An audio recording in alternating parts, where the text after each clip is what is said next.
बिस्मिल्लाहिर्रहमानिर्रहीम। Last topic हमने शुरू किया था टाइप्स ऑफ मैकेनिकल वेव्स के बारे में।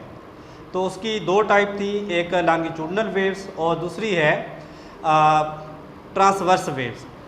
आज हमारा टॉपिक है waves as carrier of energy, यानी कि हम इसको उर्दू में लिखना चाहें तो उर्दू में भी लिख सकते हैं कि इंतकाले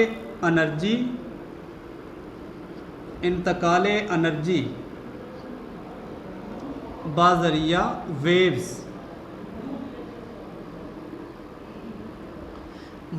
के ज़रिए से एनर्जी को ट्रांसफ़र करना, वेव्स के ज़रिए से एनर्जी को एक जगह से दूसरी जगह मुंतकिल करना। तो अब हमने इसके बारे में पढ़ना है कि वेव्स को हम एनर्जी ट्रांसफ़र करने के लिए कैसे इस्तेमाल कर सकते हैं। अब एनर्जी ट्रांसफ़र करने के लिए हम मैकेनिकल वेव्स को ही इस्तेमाल करते हैं। मैकेनिकल वेव्स में इसकी दो टाइप हमने तफसील के साथ पढ़ी थी, एक स्ट्रिंग वेव्स वाली और दूसरी जो है वाटर वेव्स। इनको हम डिटेल के साथ डिस्कस करते हैं और देखेंगे कि किस तरीके से जो वेव्स हैं वो एनर्जी को एक जगह से दूसरी जगह ट्रांसफ़र करती हैं। सबसे पहले हम एग्जांपल लेते हैं स्ट्रिंग वेव्स की। स्ट्रिंग वेव्स, सपोज आपने एक स्ट्रिंग को किसी फिक्स पॉइंट के साथ अटैच किया हुआ है और इसके अंदर हम ट्रांसवर्स वेव्स प्रोड्यूस कर रहे हैं, यानी कि इसको स्ट्रिंग को अप डाउन आप मूव करके इसके अंदर एक वेव का सेट बना रहे हैं। सबसे पहली बात कि जब आप इस स्ट्रिंग को शेक करते हैं, इसको जर्क लगाते हैं, झटका लगाते हैं और इसके अंदर अप एंड डाउन फॉर्म में आप क्या करते हैं, इसके अंदर वेव का एक सेट बनाते हैं। तो सबसे पहला काम कि हमारे हाथ की जो मस्कुलर एनर्जी है, muscular energy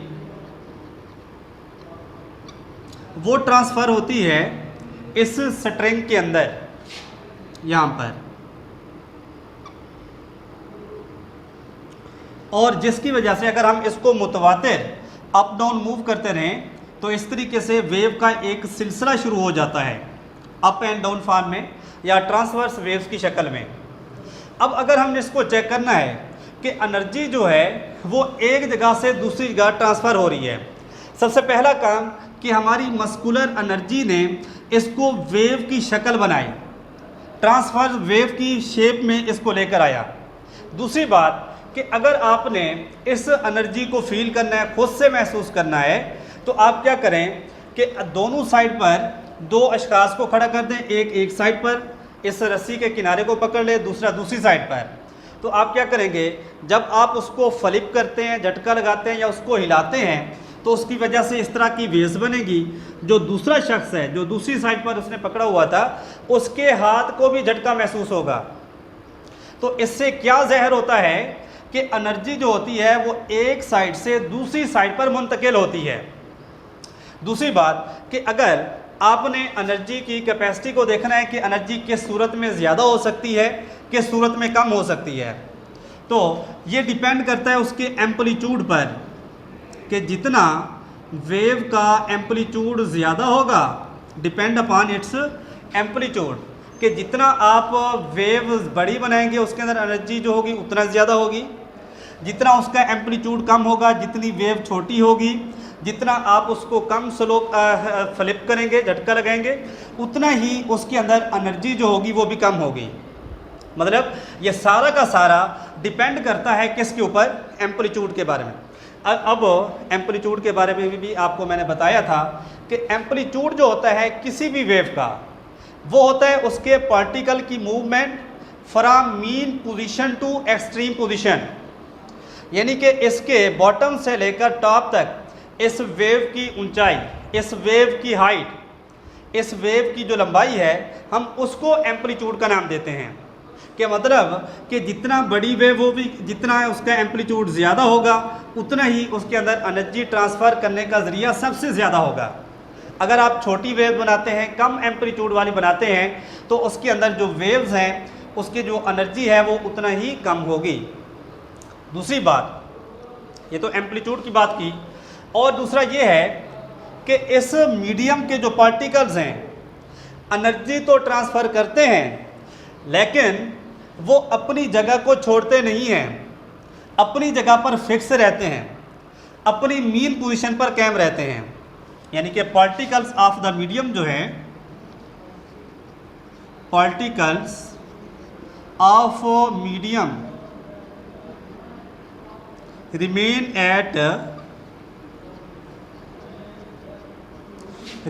at mean position, वो अपनी जगह पर कायम रहते हैं। अब ज़रा इसी के एग्जांपल ले लेते हैं। इसी बात को हमने समझना है, क्या वाकई इसके जो पार्टिकल्स हैं अपनी जगह को छोड़ते हैं या अपनी जगह पर कायम रहते हैं। हम इसके ऊपर कुछ निशान लगा लेते हैं, लास्ट भी हमने एग्जांपल में शो किया था। अब जब आप इसके अंदर वेव्स बनाते हैं तो जो ये निशान या गिरह जो भी लगाई हुई है वो भी अप डाउन मूव करते हैं। ऐसा कभी नहीं हुआ कि ये वाला पार्ट इधर शिफ्ट हो जाए, ये वाला पार्ट इधर शिफ्ट हो जाए, बल्कि जो मीडियम के पार्टिकल्स हैं इस पूरे अमल के दौरान अपनी जगह को छोड़ेंगे नहीं, मीन पोजीशन पर ही कायम रहेंगे। ये तो थी इसकी पहली एग्जांपल। अब आते हैं हम वाटर वेव को देखते हैं। वाटर वेव्स के वाटर वेव जो हैं वो भी कैरियर ऑफ एनर्जी हैं, वो भी एनर्जी को ट्रांसफ़र करते हैं, एनर्जी को एक जगह से दूसरी जगह पहुंचाते हैं। फर्ज कर लें ये हमारे पास एक पोंड है, तालाब है, जोहड़ है, जो भी समझ लें आप। इसके अंदर हमने पानी को डाला हुआ है। अब इसकी सरफेस के ऊपर आप कोई कार्क, कोई कागज़ का टुकड़ा या कोई भी चीज़ जो तैरने वाली हो वो आप इस पानी के ऊपर रख देते हैं। अब जब आप कोई स्टोन इसके अंदर फेंकते हैं तो उसके अंदर इस तरह की वेव्स प्रोड्यूस होना शुरू हो जाती हैं, और ये वेव जो हैं वो इस कार्क के साथ टकराती हैं, और टार्क जो हमारे पास कार्क है वो इसके टकराने की वजह से वो भी साथ ही मूवमेंट में आ जाता है, हिलना शुरू हो जाता है।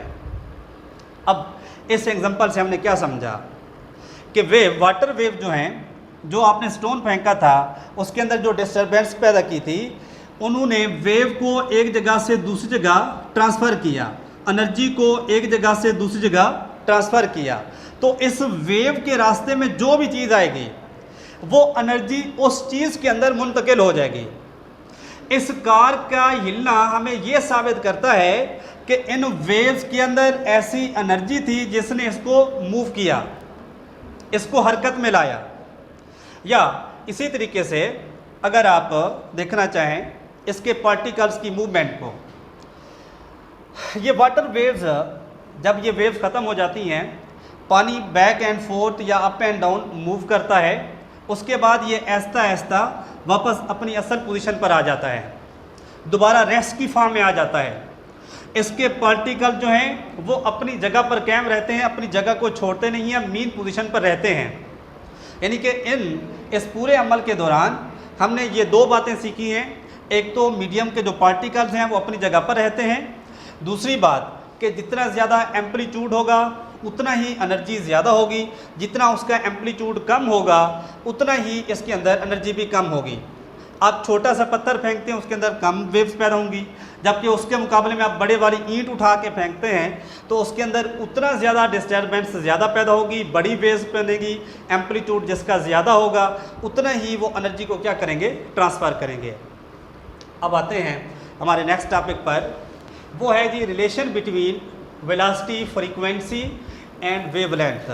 बहुत ही इंपॉर्टेंट लॉन्ग क्वेश्चन के हवाले से भी है और इसको शार्ट के तौर पर भी देखा जा सकता है। इसका दूसरा नाम वेव इक्वेशन भी है, या आप प्रूव कर सकते हैं, ये सब बन सकता है V = F लैम्डा, ये प्रूव करके दिखाओ। सबसे पहली बात, इसके पहले हिस्से में हमें बताया जा रहा है वेव के बारे में कि वेव जो है असल में एक डिस्टरबेंस है, एक खलल है, डिस्टरबेंस। एक डिस्टरबेंस है जो एक जगह से दूसरी जगह ट्रांसफ़र भी होता है, ट्रांसफ़र होता है। और साफ ज़ाहिर है जब ये जो हमारे पास वेव एक डिस्टरबेंस है, खलल है, वो एक जगह से दूसरी जगह ट्रांसफ़र होता है, साफ ज़ाहिर है इसकी कोई ना कोई स्पीड होगी, कोई रफ्तार होगी, तो उसकी एक स्पेसिफिक वेलोसिटी होती है, उसको एक ख़ास डायरेक्शन में मूव कराया जाता है। इस वजह से हम इसको वेलोसिटी से ज़ाहिर कर रहे हैं। तो अगर हम वेलोसिटी का फार्मूला लिखना चाहें तो वेलोसिटी का फार्मूला होता है v is equal to displacement over time. अब क्योंकि हम वेव की बात कर रहे हैं, ये तो किसी भी कॉमन चीज़ के लिए वेलोसिटी का फार्मूला हो सकता है, v is equal to d/t। अब अगर हमने वेलोसिटी ऑफ वेव की बात करनी है तो यहाँ पर डिस्प्लेसमेंट को आप चेंज कर देंगे d is equal to lambda में, और दूसरी बात जो स्मॉल t है उसको आप शो करेंगे कैपिटल T में। यहाँ पर ये बातें समझनी है ज़रा। हमने d को लैम्डा में क्यों चेंज किया? क्योंकि लास्ट टॉपिक में जब हमने बात की थी वेव लेंथ के बारे में, हमने कहा था वेव लेंथ जो है असल में डिस्प्लेसमेंट ही है। किसके दरमियान? दो ट्रफ के दरमियान, या दो क्रस्ट के दरमियान, दो कंप्रेशन के दरमियान, या दो रियरफेक्शन के दरमियान, और उसको हमने शो किया था लैम्डा के ज़रिए से।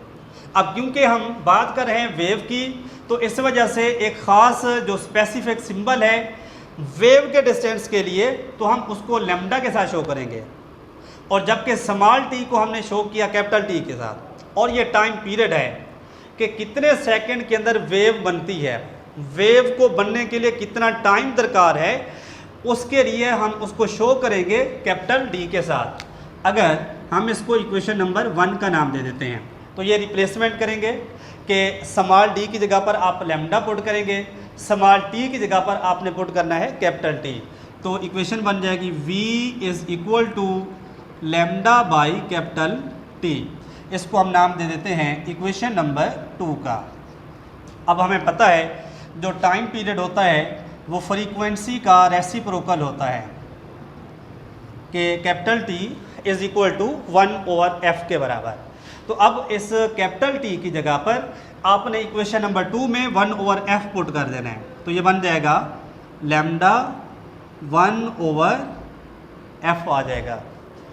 तो अब जब डबल फ्रैक्शन आ जाए तो सबसे नीचे वाली वैल्यू को ऊपर हम शिफ्ट कर देते हैं, तो ये बन जाएगा v is equal to f, और साथ क्या है लैम्डा, ओवर बाकी बच जाएगा 1।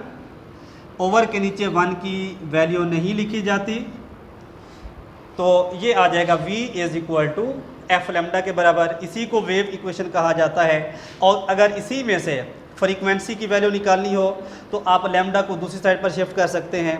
अगर लैम्डा की वैल्यू निकालनी हो तो फ्रीक्वेंसी को दूसरी साइड पर आप शिफ्ट कर सकते हैं। यानी कि इसी तरीके से इस फार्मूले से आप वेलोसिटी ऑफ वेव फाइंड कर सकते हैं, फ्रीक्वेंसी ऑफ वेव फाइंड कर सकते हैं, या वेवलेंथ या डिस्टेंस आप फाइंड कर सकते हैं किसी भी वेव का। आई होप आज का लेक्चर आपको अच्छे तरीके से समझ आ गया होगा। इसके हवाले से कोई भी आपने क्वेश्चन पूछना हो तो कमेंट में आकर पूछ सकते हैं। शुक्रिया।